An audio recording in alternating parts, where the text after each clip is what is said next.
Hello again. This is a video I've wanted to make for a very, very long time. And it's talking about one of my favorite instruments of all time. In fact, my fascination with this instrument probably goes back over 30 years, back to at least when I was in middle school. About 30 years ago. A little more maybe.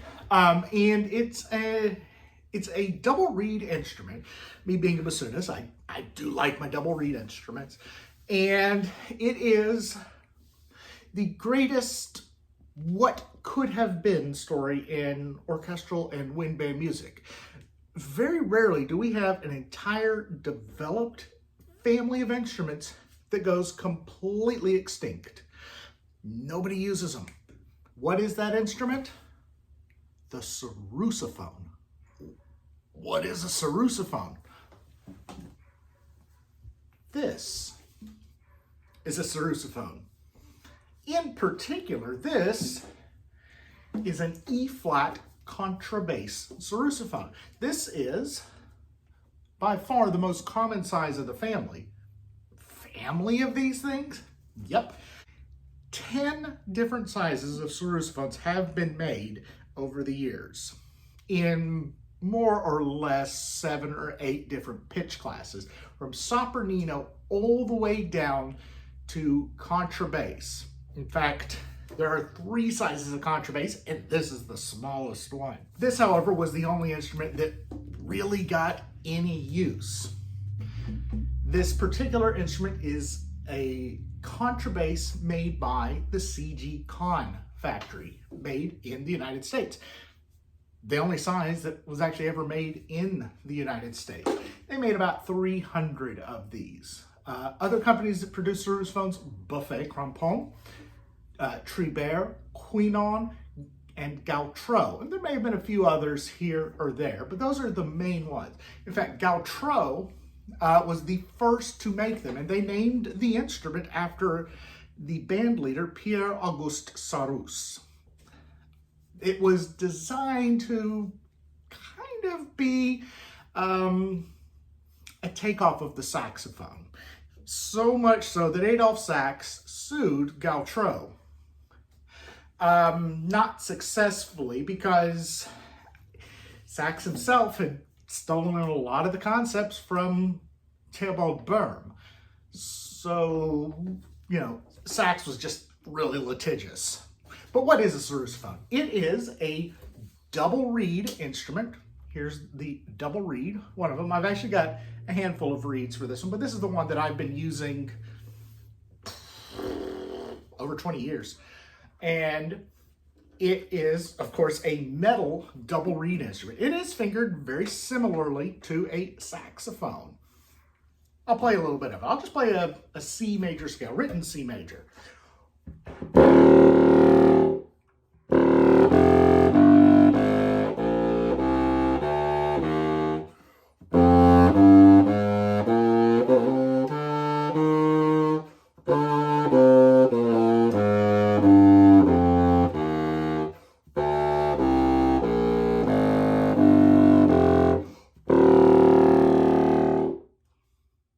That's the C major scale, E flat sounding, 2 octaves.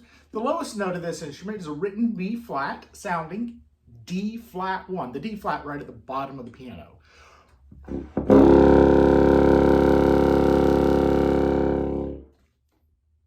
Now, you think, I've never heard of this instrument, I've never seen one before. Who might have used it? Surprisingly, there are a lot of composers who called for the sarrusophone.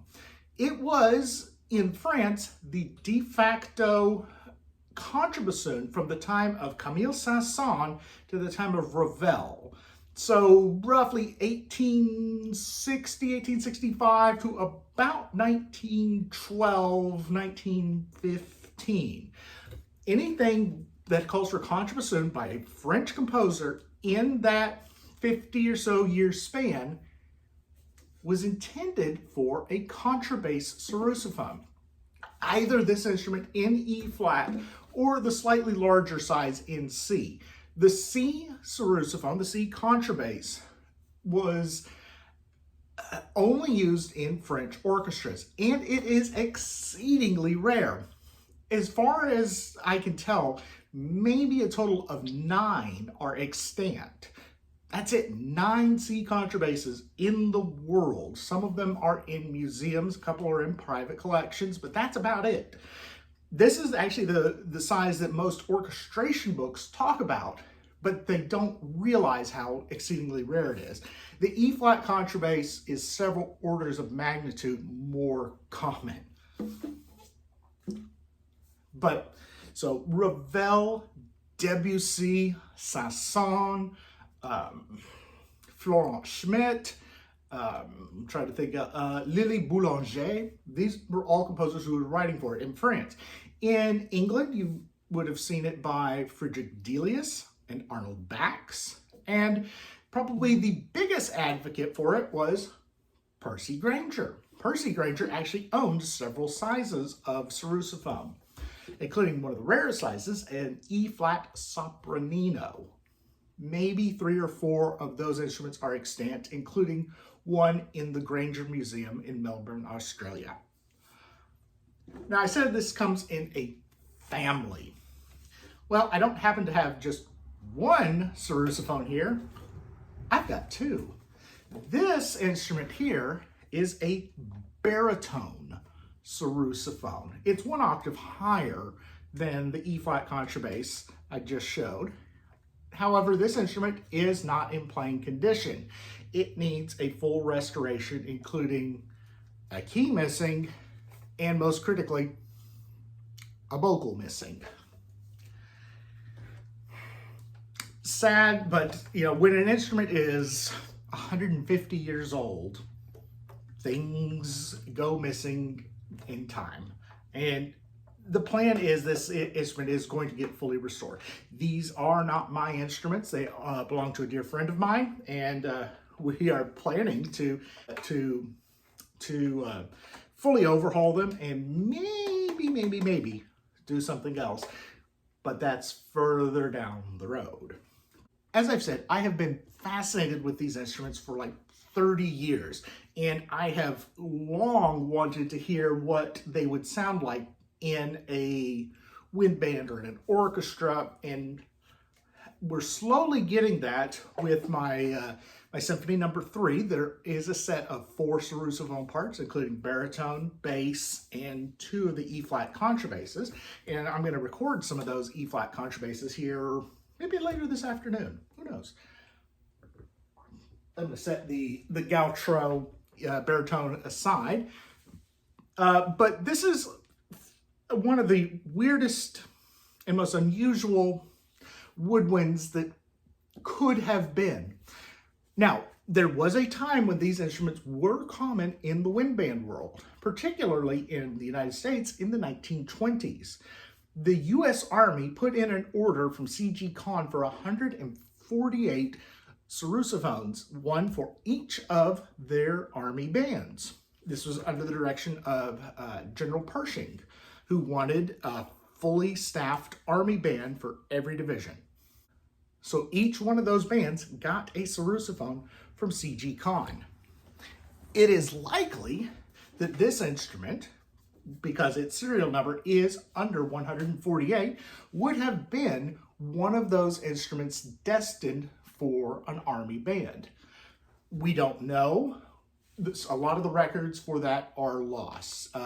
C.G. Kahn lost a lot of those records in a fire. The entire family of sarrusophones never fully caught on. There's not a lot of literature written for instruments other than the contrabass. I have dug up over the past 30 years a handful of pieces that uses sizes other than contrabass. Percy Grainger, in the second scoring of his Hillsong No. 1, uses a sopranino and a tenor. Joseph Holbrook, in his Symphony No. 2, Apollo and the Seaman, uses an alto and an E-flat contra. As far as baritone and bass sarrusophones and soprano, good luck, there's not a lot. There's one avant-garde piece by a German composer, Hans Joachim Hespos, I believe, that uses a soprano. And I don't know really anything that calls for baritone or bass other than stuff that I've written. So nobody really used them. They were designed kind of to take over the role of the bassoons and the oboes in the French military bands, where they could produce a much, much louder sound than a standard bassoon or oboe. These are incredibly powerful instruments.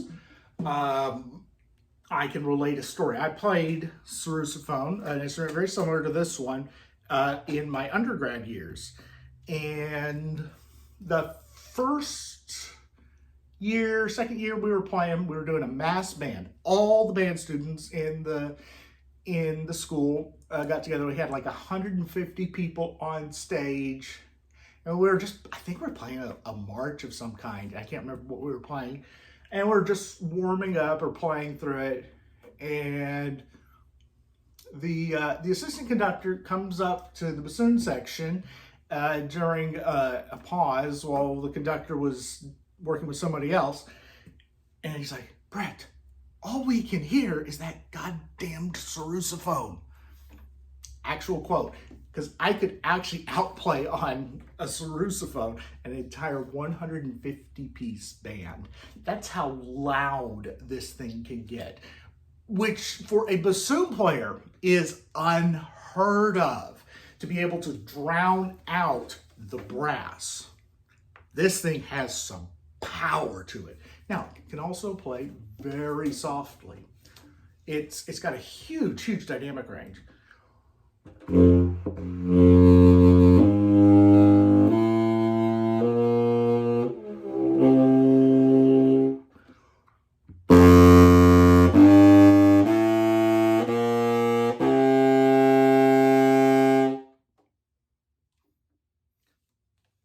One thing that does hinder a little bit of the technique, unlike a saxophone, which this has basically saxophone-like fingerings, this has multiple octave keys. You've got 1, 2, 3. This one here for the right thumb, this is for 6-finger D. This is the second octave key. This is the third octave key. You basically flip over between written G and A. So G, so anything E, F, G is the second one.